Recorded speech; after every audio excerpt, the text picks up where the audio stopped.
அதிகாலையில் 5 மணிக்கு எழுந்திருச்சு இரவு 10 மணி வரைக்கும் கிச்சனிலேயே வேலை பார்க்கும் இல்லத்தரசிகளா நீங்கள்? நாள் முழுவதையும் கிச்சன்லேயே செலவிடுறீங்களா? உங்களுக்காக தான் இந்த வீடியோ. கிச்சனில் நம்ம செய்கிற சின்ன சின்ன மாற்றங்கள் மூலம் நம்மளால் கிச்சன் வேலையிலிருந்து பகுதியாக விடுபட முடியும். அதை எப்படிங்கிறத உங்க கூட ஷேர் பண்ணியிருக்கேன். வீட்டு வேலைகளிலேயே தங்களின் பெரும்பகுதி நேரத்தை செலவிடும் இல்லத்தரசிகளுக்கு கிச்சன் என்பது ஒரு போர்க்களம் போல மாறிவிடுவதால் தான் மன அழுத்தம் ஏற்படுகிறது. சமையலறையில் மினிமலிசம் என்ற எளிய கோட்பாட்டிற்கு மாற்றுவதன் மூலம் சில வாழ்வியல் மாற்றங்கள் மூலமும் பெண்கள் தங்கள் மன அழுத்தத்தை கணிசமாக குறைக்க முடியும். அதை எப்படிங்கிறத வீடியோ ஸ்கிப் பண்ணாமல் பாருங்கள்.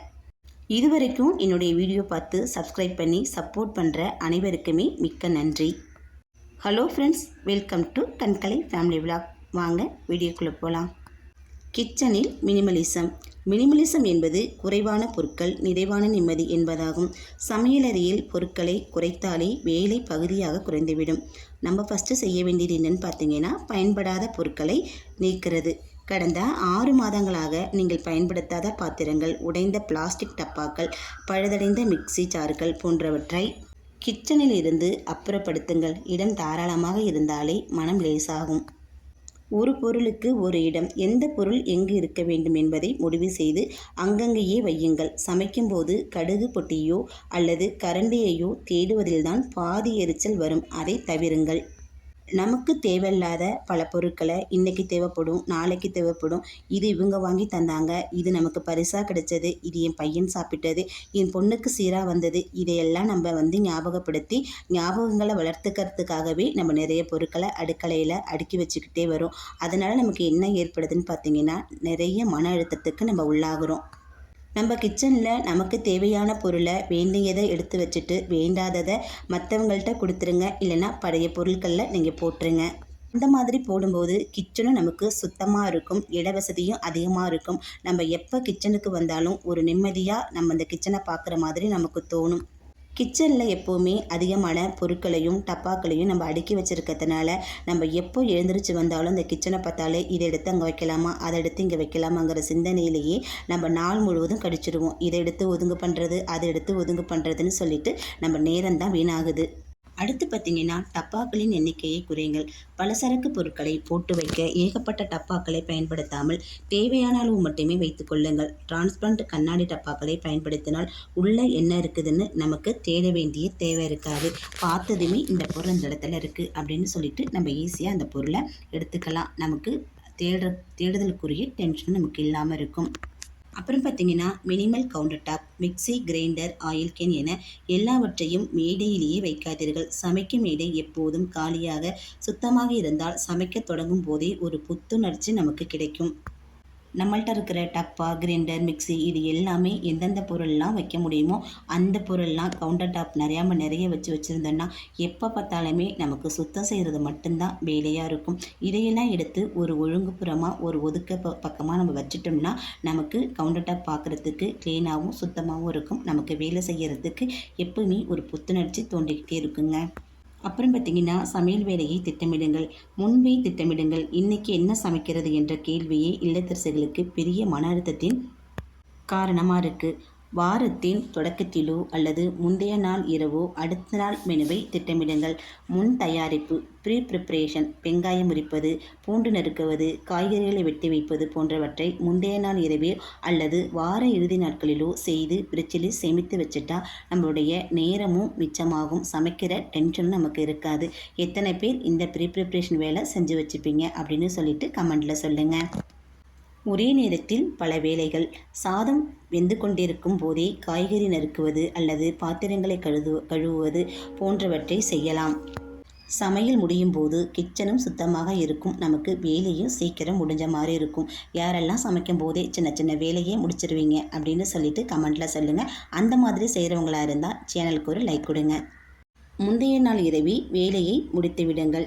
நைட்டு செய்கிற பாத்திரத்தை முடிஞ்ச அளவுக்கு முதல் நாள் இரவே எல்லாவற்றையும் கழுவி நம்ம வச்சுட்டு போயிட்டோம்னா மறுநாள் காலையில் வந்து அந்த கிச்சனை பார்க்கும்போது ரொம்ப நீட்டாகவும் சுத்தமாகவும் இருக்கும். நமக்கு வேலை பார்க்குறதுக்கு நல்ல ஒரு புத்துணர்ச்சியும் நாள் முழுவதும் சந்தோஷமாகவும் நமக்கு இருக்குங்க.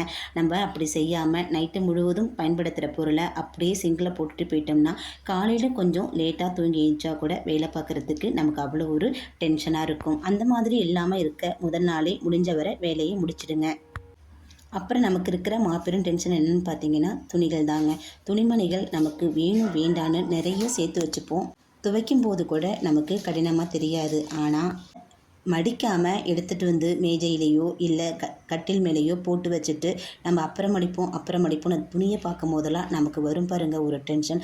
அதை எப்படி கட்டுப்படுத்துறதுன்னே நமக்கு தெரியாது. அந்த மாதிரி இல்லாமல் இருக்கிறதுக்கு பசங்களுக்கு வெளியில் போட்டு போகிறதுக்குள்ள துணியை ஒரு பக்கமும் வீட்டுக்கு பயன்படுத்துகிற துணியை ஒரு பக்கமும் நீங்கள் மடித்து வச்சுருங்க. இன்றைக்கி வேணும் நாளைக்கு வேணும்னு நினைக்காம தேவையில்லாத துணிகளை மற்றவங்கள்ட்ட எடுத்து கொடுத்துருங்க. துணிமணிகளை நிறைய எடுத்து செலவு செய்யாமல் தேவைக்கு ஏற்ப மட்டும் துணிகள் எடுத்து பயன்படுத்துங்க. அப்படி பயன்படுத்தும் போது நம்மளுடைய அடுக்கலையும் சுத்தமாக இருக்கும், நமக்கு நேரமும் மிச்சமாகும். அப்பப்போ நம்ம துணிகளை பார்த்து ஆகிற மன அழுத்தம் இல்லாமல் இருக்கும். வீட்டை எப்படி நம்ம சுத்தமாக வச்சுருக்க நினைக்கிறோமோ அது மாதிரி நம்ம பயன்படுத்துகிற ஃப்ரிட்ஜையும் சுத்தமாக வச்சுக்கணுங்க.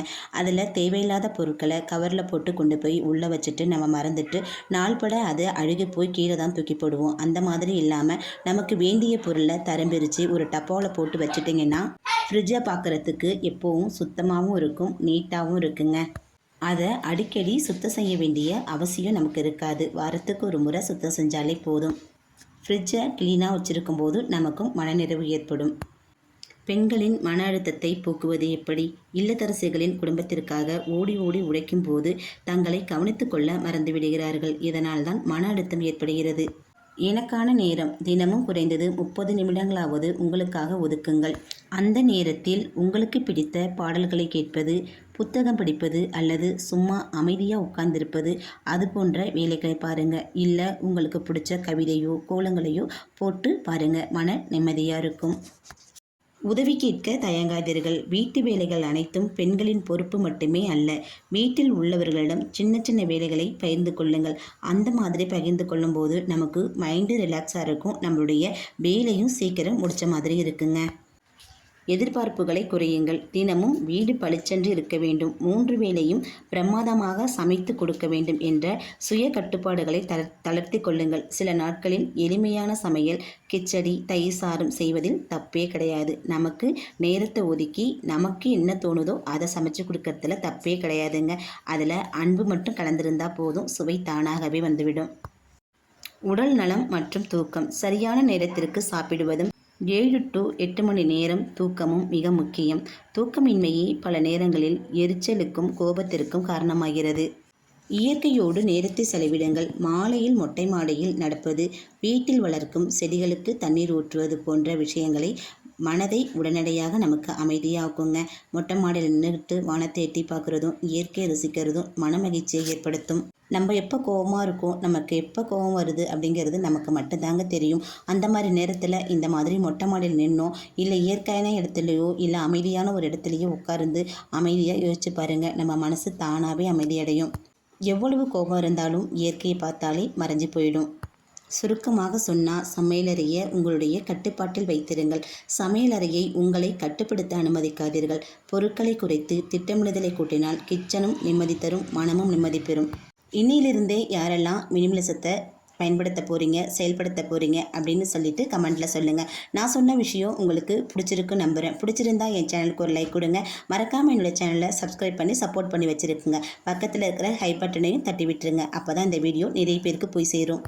இதுவரைக்கும் என்னோடய வீடியோவை பொறுமையாக பார்த்ததுக்கு மிக்க நன்றி. எது போல் வீடியோ வேணும்னு சொல்லிட்டு கமெண்ட் பாக்ஸில் சொல்லுங்கள். என்னால் முடிஞ்ச அளவுக்கு உங்களுக்கு வீடியோ போட முயற்சிக்கிறேன். வாழ்க வளமுடன். நன்றி.